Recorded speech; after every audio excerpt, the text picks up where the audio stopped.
বন্ধুরা, আজকে আমরা পঞ্চম শ্রেণীর গণিত বইয়ের অনুশীলনী 1 পৃষ্ঠা নাম্বার 6 সহজ পদ্ধতির গুণ 8 এবং 9 নম্বর অঙ্কটি করব।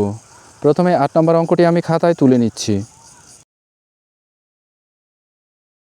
আগের অঙ্কগুলো দেখে থাকলে নিশ্চয়ই নিয়মটা জানো। এখানে হচ্ছে 1010, তাহলে শূন্যযুক্ত সংখ্যা এর কাছাকাছি হচ্ছে 1000, তাই আমরা নিচে লিখলাম 1000। কত কম বা বেশি লিখলাম? 10 কম লিখেছি, তাই যোগ 10। প্রথম বন্ধনী দিয়ে আটকে দিলাম, গুণ 560। এবার 1000কে 560 দিয়ে গুণ করবো। 1000 গুণ 560, প্রথম বন্ধনী দিয়ে আটকে দিচ্ছি, তারপর যোগ 10 গুণ 560,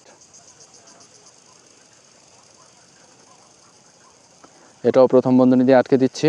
এবার এই গুণটা খুবই সহজ, 56 অক্ষে 56, তাই এখানে 56 লিখব। এবার উপরে যে কটা শূন্য আছে গুণে নিচে বসিয়ে দেব, 1 2 3 4। এরপর এই যোগ চিহ্নটা এখানে বসাবো, তারপর আবারও 56 অক্ষে 56, শূন্য হচ্ছে 2টা, 1 2।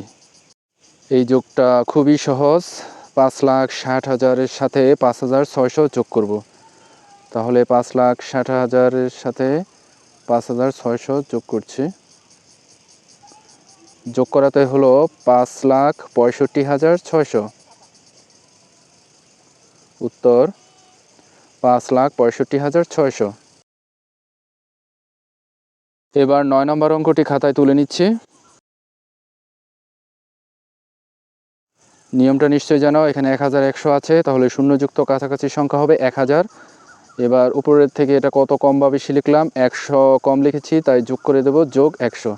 এবার 1100 আর নিচে 1000 যোগ 100, প্রথম বন্ধনী দিয়ে আটকে দিলাম, গুণ 900।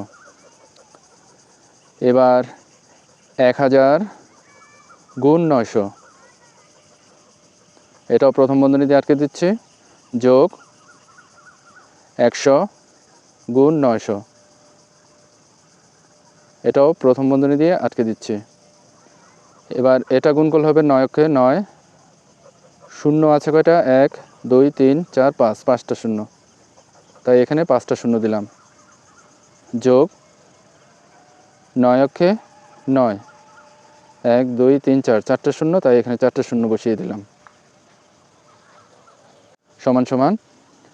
এবার এই দুটা সংখ্যা যোগ করব, না পারলে বন্ধুরা আলাদা জায়গায় করে নেবে। তো এটা যোগ করে হলো 9 লাখের সাথে আমরা যোগ করব 90,000, তাহলে হবে 9,90,000। উত্তর 9,90,000। 9,90,000। আশা করি বন্ধুরা বুঝতে পেরেছ। পরবর্তী ভিডিও পেতে চ্যানেলটি সাবস্ক্রাইব করে পাশে থাকা বেল আইকনটি বাজিয়ে দিও। ধন্যবাদ।